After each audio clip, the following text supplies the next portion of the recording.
I'm assuming you can hear me. Yes, you're audible.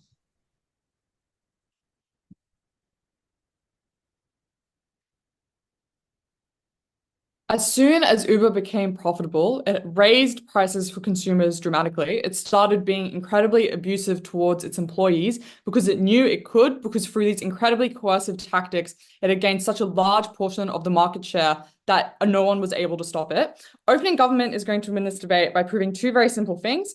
Firstly, why this is extremely anti-competitive, such that it makes life worse for consumers and for other companies involved. But secondly, why this often means other companies try and emulate this in ways which often lead to their failure, which we'll explain is incredibly bad. The first thing then on explaining why this is extremely anti-competitive. And what this argument is going to prove is that in comparison to other ways of marketing yourself or improving yourself as a company, this is a uniquely destructive and coercive way of removing competition. I think there are four reasons for this. The first one is I think oftentimes this means it uniquely privileges the most institutionally privileged institutions or people with the largest financial backing, right? So, for example, if you're like someone who I think, and I think it's important to note that oftentimes having a lot of financial backing doesn't necessarily always mean you're the company with the best shot at succeeding initially because of a lot of investors investing with you. I think this can also often look like people who are very wealthy and have that existing background in general. Companies which already have a lot of money behind them and want to now move into new different areas. So I think it often means that existingly privileged institutions, because they have the power to be able to undercut their competition by dramatically lowering prices for consumers, which means that obviously these consumers will always choose them, can undercut companies which potentially have maybe better features, but don't have the money to market themselves in even worse ways. Secondly, I often think it encourages companies to compete in far worse ways as well. Like, for example, Uber now doesn't have to bother actually putting that much money or effort into investigating ways in which they can make, like, maybe women who go into their cars safer, or updating safety measures, or streamlining how their app interacts. I think, sorry, am I unclear? What? Oh, sorry. I paused it at 2 minutes just because I thought someone couldn't hear me by saying clarity. If you have a POI, can you just say like POI instead? So I'll take a point of clarification if you have one. What does this model look like? I think it looks like what it says in the info slide. For example, dramatically lowering prices so much more that other people are not able to access them. I think it's pretty like clear. Secondly, I think this means that people are often now not able to compete in far worse ways. As I've already explained, I think it means that if you are able to dramatically lower prices to such an extent, obviously that is often the thing that matters like the most to consumers, right? So you don't have to put any money at all into actually trying to update features which otherwise might be better. Thirdly, I think it oftentimes means that even if you think that it is a good thing that they're able to do things like offer like lower prices to consumers at that time, it means in the future it oftentimes makes the product much, much worse for people. Because thirdly, when people can't, like, when there aren't any companies now that are able to compete with you because you've exited out all the competition by making yourself the cheapest product, now when you have the largest market share, you are able to do things like what companies like Uber have done, where they've dramatically raised the prices because like they're now able to do this. And importantly, it is at this moment where people and other companies which potentially want to innovate aren't able to fight back against these companies. I think this is for three reasons. Firstly, because oftentimes now there are norms around using these services. Like, everyone has seen the marketing of companies like Uber or Amazon because they've had so much market share for so long and they were cheap for so long. So even if they're getting dramatically worse, people really don't know that much about other options because they have such a large amount of the market share by using this strategy. But also, secondly, oftentimes it means now these companies just have more money. They can just engage more in legal lawsuits or issues when people do try to call them out on it by like either like extending these issues out for like a really long time in court, or just being have the power to beat them. But thirdly, I think it oftentimes means they have privileged deals with other companies. Like, for example, like Apple being able to promote certain apps on the App Store and doing deals with these sorts of companies, which suggests to you that this sort of method of advertising is particularly harmful because it means it places companies in a position later on where they can make their product worse, which prevents people from ever being able to compete with them when they are much worse. I think fourthly as well, it also means it's not just being bad for consumers. It means they can be far more pernicious towards the people that work for them. Because if you are someone who works in an industry like Uber, or if you are someone who like works at a company like Amazon, now this is like the dominant company in your region, right? Like you can't just choose to go work for another company who works in that sort of field of expertise because like they are literally the biggest company. So it means they do have more leeway to be incredibly abusive towards the people who work in their company, which is incredibly bad. I think all of this suggests to you that oftentimes these marketing forces put companies in a situation which overly privilege them and prevent them actually from getting knocked off in the future. And I think oftentimes this form of monopolization is incredibly bad because oftentimes these are industries where competition is the most necessary, right? Like this isn't something that's like a natural monopoly, like the fucking airline industry where it's really hard to like enter into. So it's like more okay for it to be monopolized. Like having competition between what driver app is the best sort of driver app is often really good and actually improves this sort of services. And it is important that people are able to get products which are actually helpful to their daily life. It is important that people are able to work in industries which care about them. I think this is the biggest harm in the debate. I'll take a POI if anyone has any. When many people around the world started speaking up against Starbucks, we saw that their profits plummeted either way. Most of what you're talking about is circumstantial and not actually factual. Firstly, Starbucks is still the biggest coffee company in the world. But secondly, like I feel like speaking up, I don't understand why that leads to this company getting like pushed off. Secondly, why this often leads to company failure. I think it is firstly, this argument is going to explain that oftentimes the reasons why these companies like Uber are able to succeed in this is due to circumstances that are kind of outside of these companies' control, which means that other companies are going to emulate them poorly. I think this is for three reasons. Firstly, oftentimes the reason why companies like Amazon were successful were due to random chance, like the dot-com bubble happening. Or like people going in Ubers after COVID, which is like part of the reason why they succeeded. Secondly, oftentimes you need like a unique set of situations to succeed to happen. Like you need a lot of like financial backers, or you need really lenient anti-monopolization laws in your country, like in the US, which, and I think this it suggests to you that there are just a very unique set of circumstances in which some of these marketing tactics can succeed. Which I think leads to two harms. Firstly, I think it means companies get swayed into doing this when they shouldn't. Firstly, because I think they have an optimism bias that this is going to work for them. Like if you're the leader of a company, you're like, I'm going to be the new Uber. But secondly, I also think these stories get lauded in the media a lot. So people are swayed by this. And I think this means that these companies fail by engaging in marketing techniques which are much worse for them and lead to worse outcomes. And I think firstly, this means oftentimes consumers are worse off if like they just have all like companies that otherwise are working just failing. I think secondly, this is obviously bad for the people running these companies and leads to like a set of harms to them. I'm very proud to openly govern. Wonderful. I thank the speaker very much for that fine speech, and I'd like to welcome the leader of opposition whenever you're ready.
Okay, so how does this look like and where does this business model actually take place? Firstly, some characterization. We think this model appears in companies such as, Uber, Amazon, Netflix, every basic social media platform that we have today, such as Facebook, all of these platforms, Google, all of these platforms that at the start either didn't run ads or were very, very cheap at the start, and now have gained a large portion of the market and are able to make profit. This model works particularly very well for these companies because for these startups with very high potential, they reach their maximal sort of functionality when they are able to reach a large audience, when they are able to reach a large consumer base, because they work on this network effect. This means that it is crucial for them to acquire market, to be profitable and most optimal as a product. The reason this model is good is because these companies at the start, at the first decade of this product, such as take Netflix, for example, which was very, very cheap from the start and now is only raising price and all these things, they have this grace period. They have this period where they heavily subsidize their product, which means that consumers get a very, very cheap product. The employers at the company also get very good wages because they also need to gain employers to be able to expand. And everybody gets all of these amenities and benefits from all of these sort of developing base of this business model. All of this is sort of a Wall Street subsidy. Large venture capitalists pouring money into Netflix, into Amazon, into Temu, and all of these companies, just for them to be very, very cheap and very accessible, good products, so they can reach on the market. So these companies basically have, this business model basically has two stages.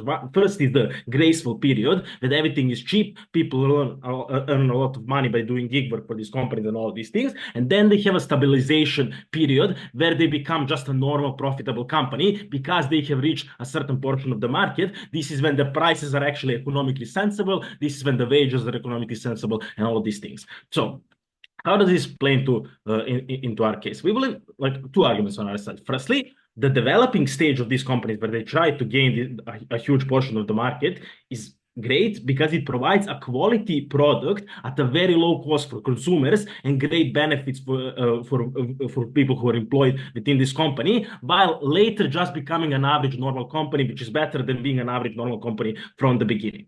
What does this mean? This means that when people started just using Netflix, when people started using Uber, Taxi, Uber Eats, when people started using YouTube and all these social media apps, they weren't, they basically paid much lower price than they would need to do for these companies to be economically sensible. They paid, they were much less bored with ads and all of these things. These services were much more accessible to all of these people. Do you remember? Just look at now, for example, how Temu is very, very cheap. You can buy literally anything on Temu for a very, very low price. This is not because it is economically sensible. This is because Temu wants to market itself as a very good option for you to buy, as a very good competitor to Amazon and all of these things. I think this is actually a great benefit because it means that millions and billions, literally, people all around the world, across every border, every country in the world, across an extended period of time that often lasts even a decade, such as Netflix, such as Uber developed all of these things, get this very heavily subsidized product by Wall Street, not by their own taxes. Rich people pay for me to get a very cheap Netflix or a very cheap Uber. I know this is a sort of hard to quantify maybe argument because it seemed like such a large scale argument, but the daily panel taking into account this is literally millions of people saving hundreds of dollars every year on subscriptions, on ordering food and all of these things, on being able to have all of these services which otherwise would have been much more expensive at this development stage period. We think this is a great impact because it simply gives more, simply saves much more money for the average consumer, especially for the poorest consumers who actually need the subsidy to be able to actually attain all of these luxuries and all these things, and gives much more economic agency to basically everybody in the world because these products happen basically everywhere in the world. Secondly, why this is good is because it provides much better wages and benefits, especially when it comes to companies which are required to have gig work, because for them to expand on the market, they also need to expand on the labor market, which means they need to get taxi drivers to come over and start driving Uber and all these things. I know today it's a cliche that Uber drivers are being very little paid. They are actually paid just as much as normal taxi drivers. It's just that they used to be so absurdly paid that now we are looking this as a great capitalist evil travesty and all of these things. Actually, what happened is that Uber used to pay their drivers a whole lot of money. People used to earn lots of money on these things, and they used to get all of the kind of benefits and trainings that, for example, programming companies and all of these things get. This means that for a very large portion of time, many poorest people in our countries had an ability to do a gig work, which actually saved a lots of money for them, gained them lots of capital and all these things. We think this is a good thing, even if after a couple of years, this stabilizes and just becomes a normal competitive wage, which isn't, something amazing and all of these things. We think this graceful period is great, basically for everybody, and everybody benefits from it. And then later, these companies stabilize and then raise prices to some reasonable level. They lower, pays to some reasonable level. The point is, this isn't evil capitalism eating the poor and all of these things. This is just how things have to economically work. There is no such thing as a free lunch. But what is the comparative? On our side, you get a graceful period for extended number of years where everybody benefits and gets basically subsidies for their products and their wages. And on their side, for the whole time, you have an average business model, which for the whole time is very expensive for people, and also for the whole time has lower wages for the people and all these things. They're going to try to prove to you that after this stabilization period, this becomes a monopoly. We simply do not believe this is true. We will give you, in a second speech, many arguments on why this is not actually true and why there are many mechanisms in our countries to prevent these countries from being a monopoly. But my fucking God, just look at the basic facts. Starbucks, they mentioned Starbucks, there is 1 billion coffee shops. They mentioned Uber, we have also Lyft, Bolt, Volt, Donesi.com. There is 1 billion different alternatives. You have Netflix and 1 billion different alternatives. They raise their prices and then they have to make these prices lower again because of the fierce competition in these fields. You have Amazon, it's not a monopoly. You have Timo and all of these, Alibaba and all of these other things. So clearly this is not a monopoly. Clearly there are many foreign and domestic companies that are fiercely competing on these markets. On to the second argument, which my partner will develop. Just to summarize my case in a bit, we basically believe that on one hand, if you don't use the short-term development model with short-term non-profits, you're just going to have for the whole time an average business model which doesn't provide all of these great subsidy for the consumers and for the people who are working in these companies. Nothing changes. These companies are just going to, become average normal companies once they leave this graceful development period. Wonderful. I'd like to thank the speaker for that fine speech. I'd now like to welcome the DPM to resume the opening government case. Here.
Pairwise in the chat, please.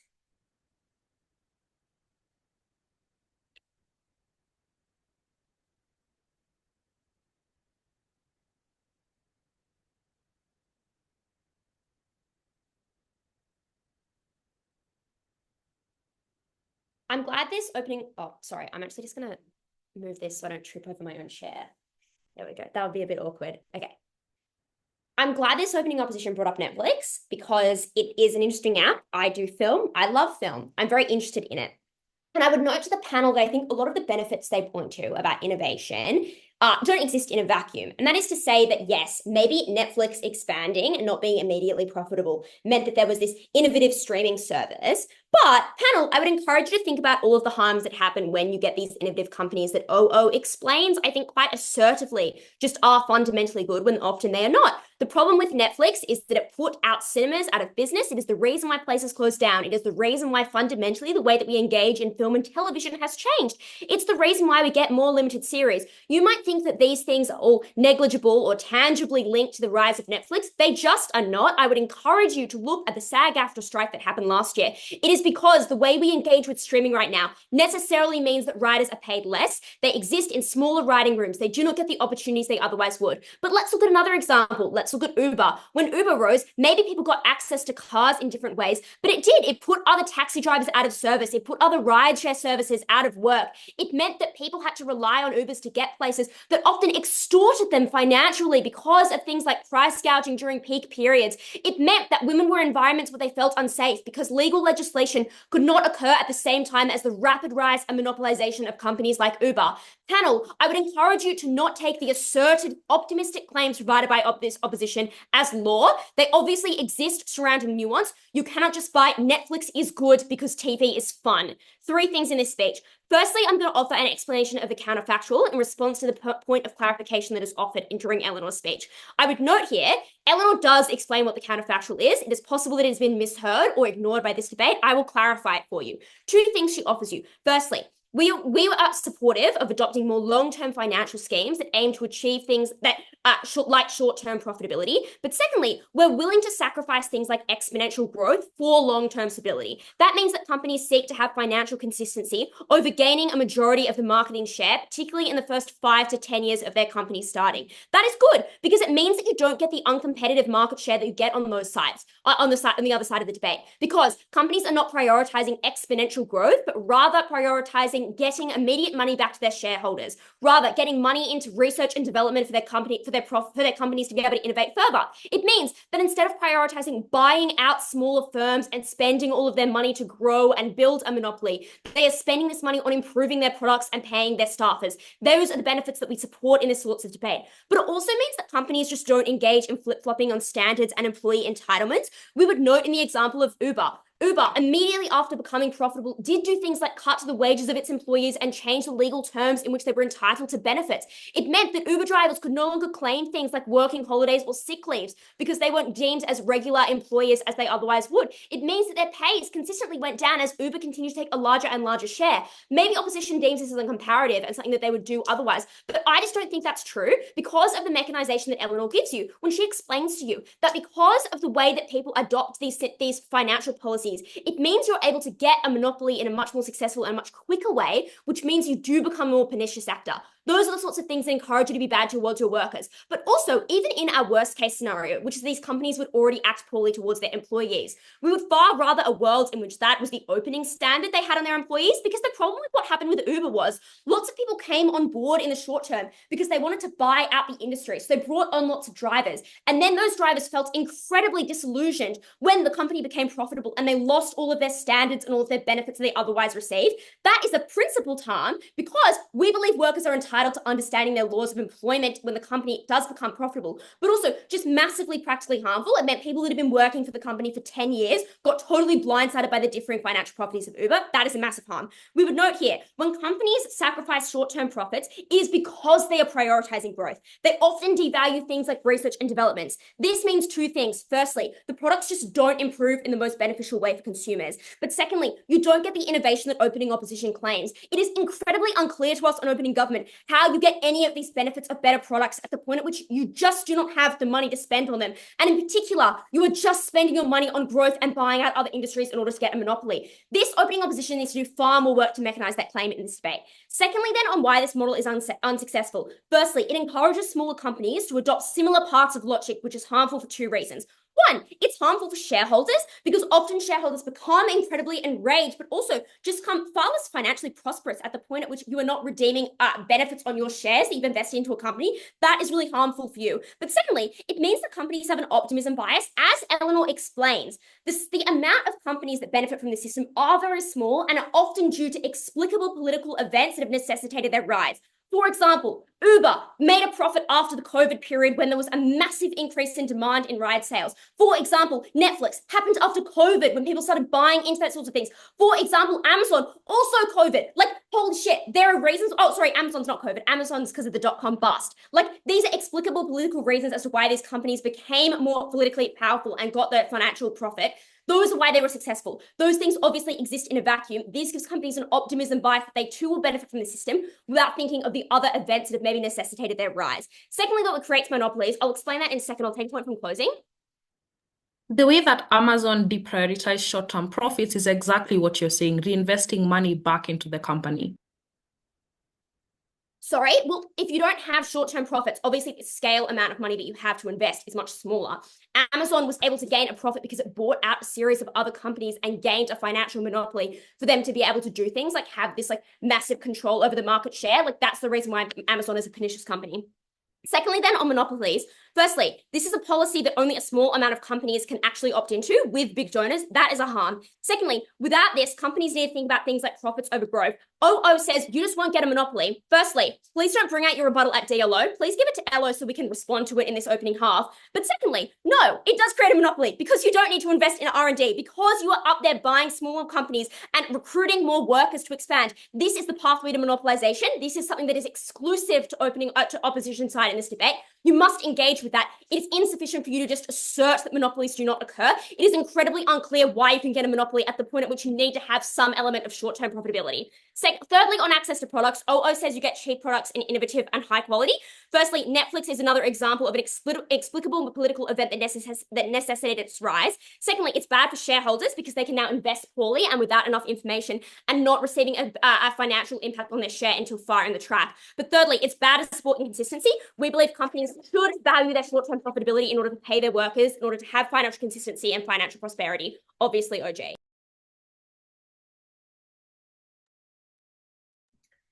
I'd like to thank the speaker for that very fine speech, and I'd like to welcome the DLO to close out the top half whenever you're ready.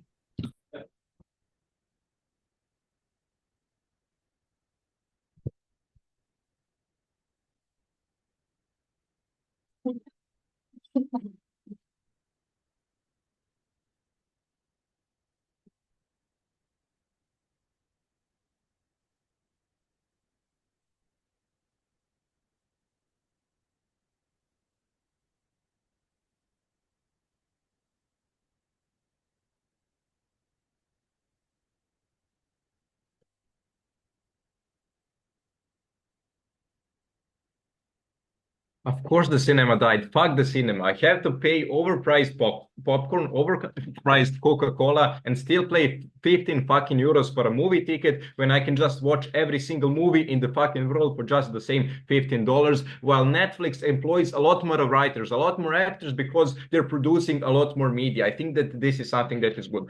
A couple of things in this speech. Firstly, how this won't lead to monopolies, and even if it leads to monopolies, they will get broken up. But secondly, let's firstly engage in the comparative. The comparative is, notice how a couple of things. Firstly, notice how a lot of these companies wouldn't be able to make themselves profitable in the first place because of the nature of their business. Notice how for Google Maps to be operational and need to be working, it really needs to have a lot of capital in the status quo. It just can't, in the first place, it cannot grow large, but like a bit by bit, which means that all of these very important services, such as Google Maps, you wouldn't get in the first place. But actually, notice how on their side of the house, you would get a lot of these, how to say, good services a lot slower, which means that we reap the benefits during this period, even if it happens. Secondly, they tell you that you don't get R&D because you're focusing a lot of your money on basically lowering prices. But notice how in order to get the consumers to buy your products, often when you cannot lower prices anymore, you need to get R&D because you need to provide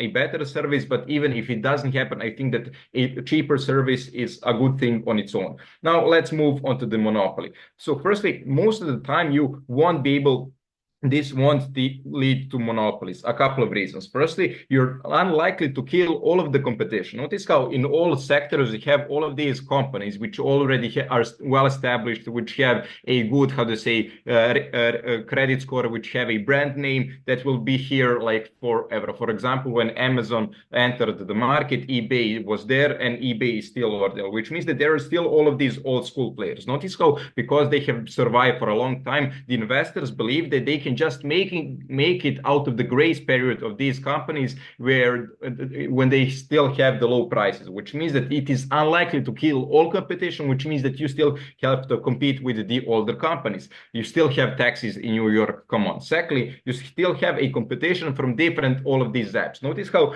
when Uber pops up in the United States, you have other companies which pop out in other parts of the world. Notice how when they pop up, they want to, how to say, get more coverage, more area, so they end up clashing with Uber. For example, in Serbia, we have Uber, we have Cargo, and we have a lot of these different apps, which means that you still have competition from the companies with the same model, which makes it unlikely actually to make it a monopoly in the first place, which means that all of their monopolization impacts are undercut, which means that you cannot lower wages in most cases, how you cannot, how they say, provide a worse service. But secondly, even if it leads to a monopoly, the monopoly will be short-lived and it will be regulated, it will be trust-busted. A couple of reasons. Firstly, regulation. Notice how, because this debate is most relevant in the United States and Europe when you have the most capital, notice how these institutions, such as the FTC, especially with Lina Khan and the European Union,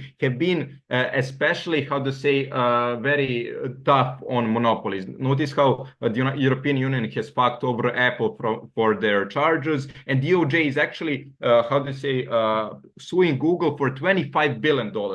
They are, how to say, very, very hostile to these people. Notice how these people who work at the FTC, especially the heads, they're paid enormous amounts of money for their jobs, and they have a significant degree of autonomy, which means that you cannot lobby them, you cannot corrupt them. Secondly, have incentives of the governments. Notice how monopolies usually lead to economic inefficiency. Secondly, it leads to people getting unsatisfied if the price gets higher, which means that they're more likely to vote against you. Thirdly, you don't want to seem corrupt, and especially lobbying is all, and lobbying money is public in the United States. You don't want to seem corrupt. And fourthly, there are other companies who are lobbying against Uber. All of these taxi driver union, everything else, they're also lobbying against Uber, which means that they are not able to monopoly. What does it mean? It means at the point where they get a monopoly, they're very likely to be broken up very quickly, and which means that their impact simply don't stand. But secondly, even if they don't get broken up, they are fearing of being broken up, which means that they have the incentive to do it preemptively, because the shareholders don't want their, how to say, the stock prices to go down if they get broken up, so they have to do it preventively in order not to become these businesses. But lastly, even if it becomes a monopoly, which means that the prices are too high, this means that this now creates room for another company to pop up, another company that will use the same basically method of growing, because they can now offer lower prices than Uber, and basically once again you get competition, which means that once again you get much higher wages, you get a better service, and they very didn't analyze how you get monopolies. I gave you like 7 reasons why you won't get, and even if you get, how they will be broken up quickly. I'll get a POI from CG. Behind the veil of Amazon and Netflix, there are hundreds of companies that cannot return the investment that they put.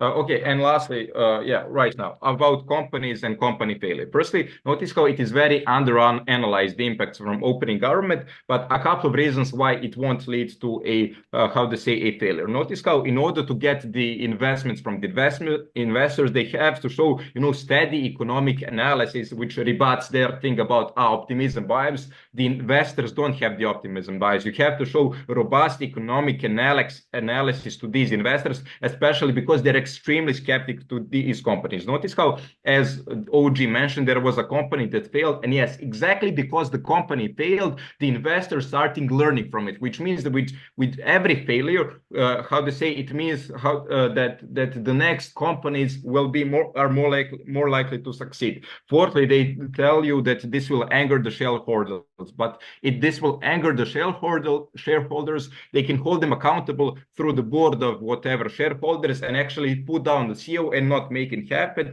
And lastly, about the random circumstances, notice nothing is random. You can all analyze all of these circumstances, monopoly laws and everything else, and so it won't lead to failure. And lastly, notice how these, especially low-skilled workers such as Uber, don't only have to compete with taxi industries, they also have to compete with other low-skilled, jobs, which means that there's still another alley how you get competition. On our side, lower prices, better jobs for an extended period of time, both opening opposition. Great. I'd like to thank the speaker for that very fine speech and for a great top half as a whole. I'd now like to welcome the member of government to open up back half whenever you're ready.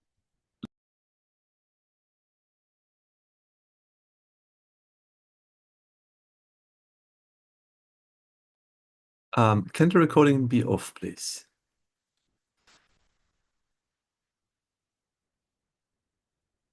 Can you hear me? Because firstly, in terms of protected time, we will not be tracking, nor should you accept POIs following the 6-minute mark. Secondarily, please do keep speeches to 7 minutes 15. We will not be tracking or crediting any information after that point. Without any further ado, I would like to welcome up the next speaker. Can I be heard? Yes, you're audible. Okay. I will request for POIs, given that I'm using my computer for everything at this point. Yeah, so I'll start on my next word. Chair, you need to note that life has become increasingly expensive, whether it's because of fluctuating fuel prices in the world that has screwed up every facets of various economies around the world, or just companies saying they want more, they deserve more money from the pockets of people who are already paying way too much taxes, who already have to buy a lot. The purchasing power around the world has become significantly very, very weak. We say in this instance, then, what you do from opposition or closing opposition at this point is that we ensure that individuals are able to access some of the utilities for life. We don't call them basic because our government brought up Netflix, but we do think some of these things are very, very crucial. The second thing is that you need to know that while life has become increasingly expensive, individuals have become increasingly aware. This, I asked a POI to open in government, and they fumbled it by saying Starbucks is still the largest majority holder. But the idea of that POI was to show you that there's a large influence that consumers have. You cannot just fiat and say that women are being harassed on Bolt, and Bolt is doing nothing about it, because there's a rise of a number of things here. Public backlash has been consistently attempting to hold these companies accountable, and we think in our worst case that public backlash does nothing, but in our best case, it leads to the emergence of alternative means of transportation, like Bolt Women. When Bolt saw that women wanted safer rides, they actually came up, offered the same things that Uber was offering, but with added advantages such as Bolt for women, because they wanted safety and whatnot. The second thing under this is that this model allows individuals to access goods. See, the original model is not what OG fiats or CG fiats. The original model has meant that more and more money that is made off of, say, the transportation or the sale of particular goods is directly put back into the company. No money is given out as dividends. Shareholders are not paid back. What you do consistently is that any kind of money you're able to generate as a company is put back into ensuring that you guarantee high consumer satisfaction and paying your customers and paying your workers. We think that this is going to show you in our third argument how exploitation of workers is something that is very, very high on government side of the world. But I think the last thing under this C is that this company is, because of the massive the way in which they massively try to not get as much profit in the short term, it means that they are now under things like the international market. They have to be consistently observant of how that plays out. Fifth argument from closing opposition then. The race to the bottom is beneficial for consumers. There are about 4 things under this. The first is the alternative model that most gov teams are not giving in this debate. We say this is a model where you're more long-term focused, where you're actually consistently trying to get as much profit out of things. So any sale, you have to look at the money that the company has generated, take out the production cost, and then in the same breath, actually take out how much money you need. In this instance, you are unable, the trajectory of most of these companies, should these companies pursue the alternative model, the guaranteed trajectory is premature death, because you're unable to capture markets, which is the second thing under this. B, within capturing consumer loyalty, because prices are initially low, is very, very important. These companies like Uber and Amazon attempt to uphold or support that loyalty by ensuring that you get discount or priority rides or some crucial benefits that others do not have.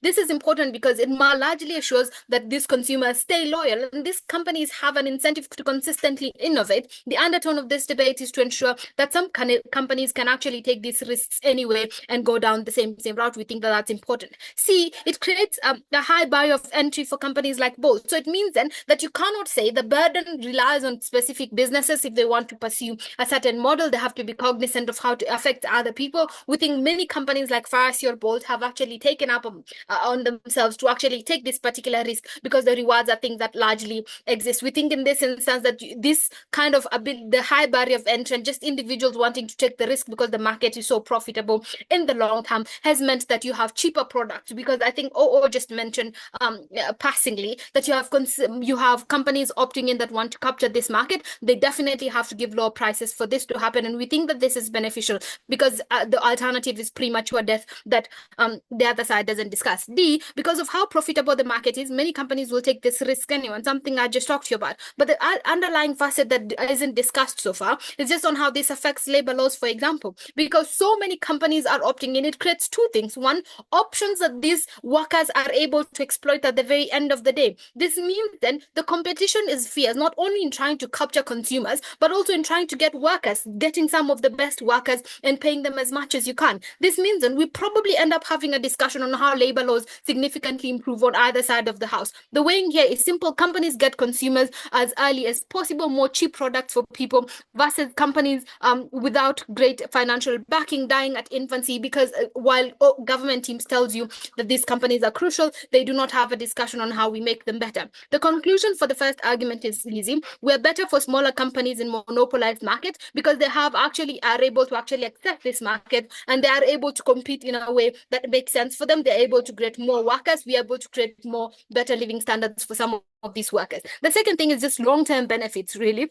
That these companies are causing these things to get cheaper. This means that more and more things are consistently cheaper. This is a ripple effect, because when transport gets cheaper, a number of things are significantly getting cheaper, which means then we have some sort of stake on how the cost of production is significantly reduced. Adika will weigh on that. B, the higher burden to deliver on social responsibility. Things like ESGs, for example, become another point of competition for these companies because they want to be seen as favorable. They want more and more people to opt into them. We think they're more likely, like what Bolt did with Bolt Women, they want to appear more socially conscious. C, they think the backlash works. And I've already talked to a great degree why that is something that is very, very important in terms of helping these groups of people out. The third and last argument here that you're getting from closing opposition is something that's very, very important. We say that worker exploitation is far greater and worse on government side of this house for a number of reasons. The first reason is that on government side, because individuals consistently want their profits promptly and their future focused on how, let's say, are we going to be sustainable, so they're not short selling themselves and going at a loss, which is something that is in our worst case as opposition in this debate.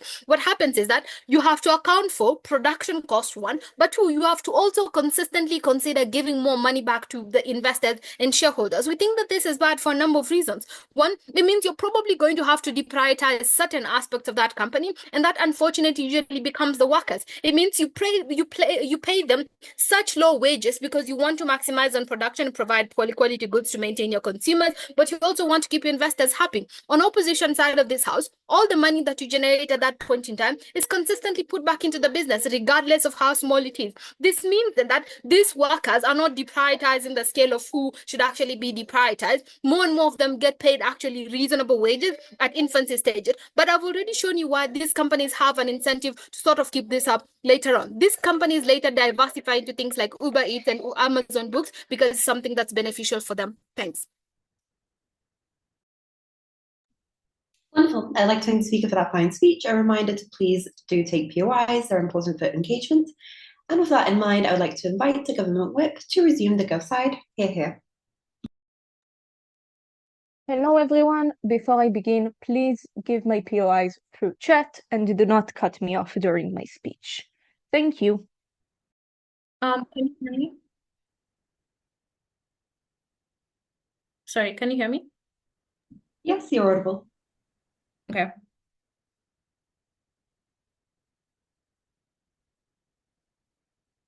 Yeah, I'll take POIs in the chat. Please don't unmute.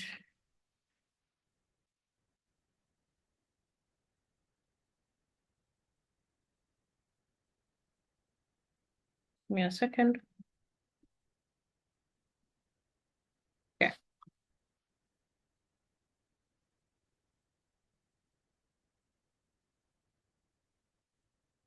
Okay, I'll start my speech in 3, 2, 1.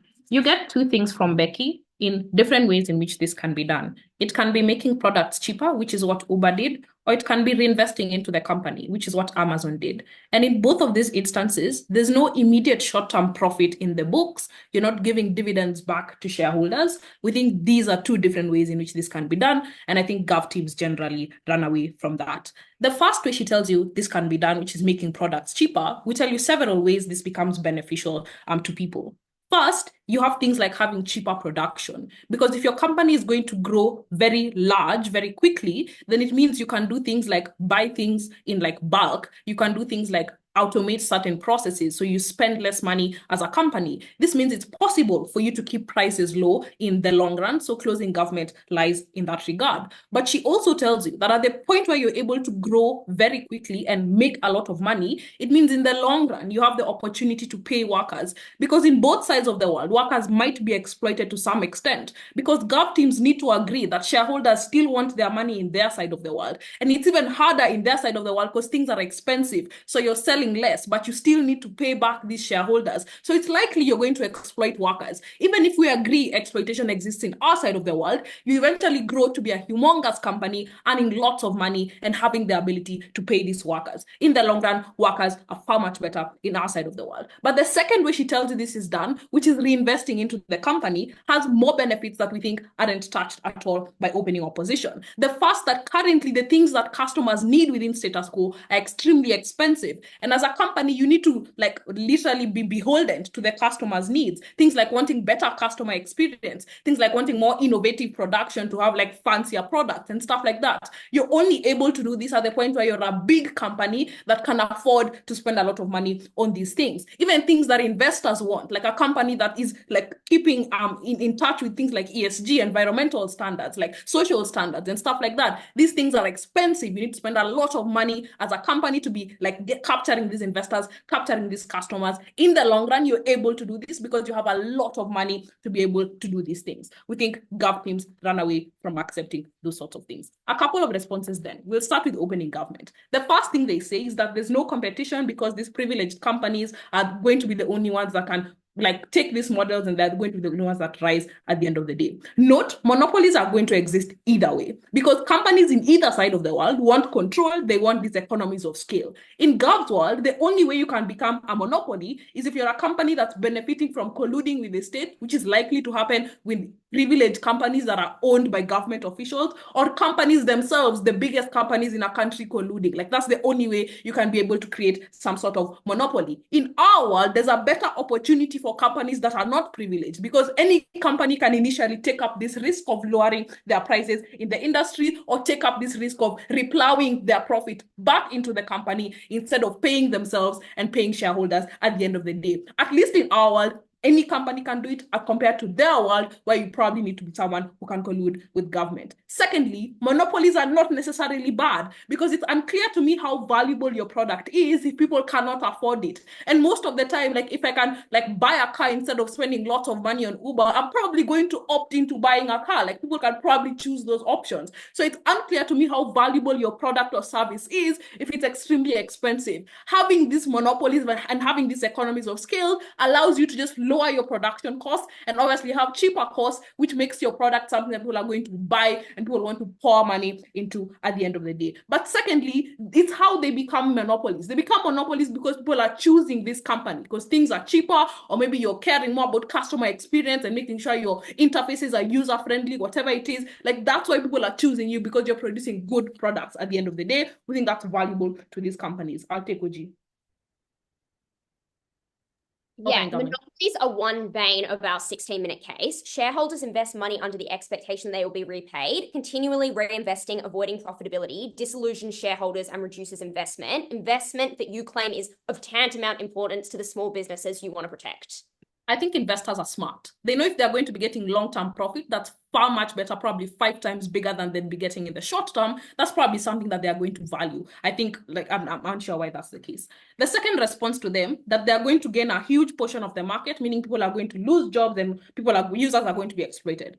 First, this is just not true. You have a larger portion of the market, which means you need to provide more services. So you need to employ more drivers. You need to have more warehouse workers. Like, these people can still get jobs at the end of the day. But you expand probably even beyond other countries. So beyond the US, so you enter into other countries, so you're employing even more people. It's unclear to me why people are losing jobs. But secondly, workers are exploited more in their side of the world, because not opening government tries to say they're going to be like having these high prices, at the same time they're going to be pouring money into their business because they want to improve their business. Like, this is obviously very expensive. It's unclear to me how then you're also at the same time paying workers really good wages. Like, they're probably going to be exploited far much worse in your world if you're trying to do all these things and not trying to grow into a huge company. You have to accept that monopolies just make things a lot cheaper for you. They can't try to like gain both benefits. But lastly, we think more customers are generally aware, which Becky tells you is extremely important in terms of like international standards in general. We think the sort of like backlash you get, even if it doesn't mean you're going to lose customers, if they don't accept that, we think we've seen that happen. But if they don't accept that, we think it probably means you're going to lose a lot of risk-averse investors who probably don't want to invest in your company because it looks bad to care about such terrible companies. The other thing they say is you're going to get bad marketing techniques. It's unclear to me what these bad techniques are.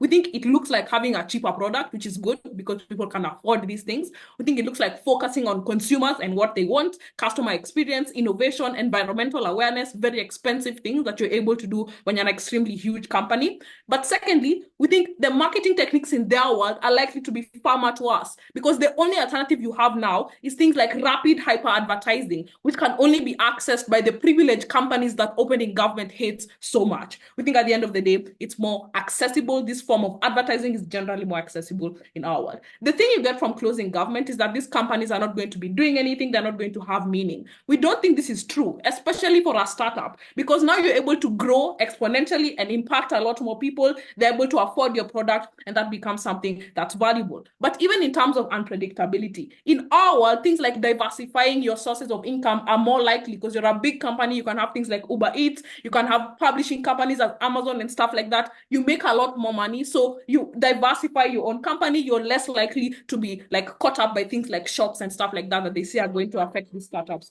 at the end of the day. Proud to use. Wonderful. I'd like to thank the speaker for that fine speech, and to all teams in the debates. This is a close round, so you will not be getting an away. If you could now leave so we can start the live, that would be amazing, and good luck.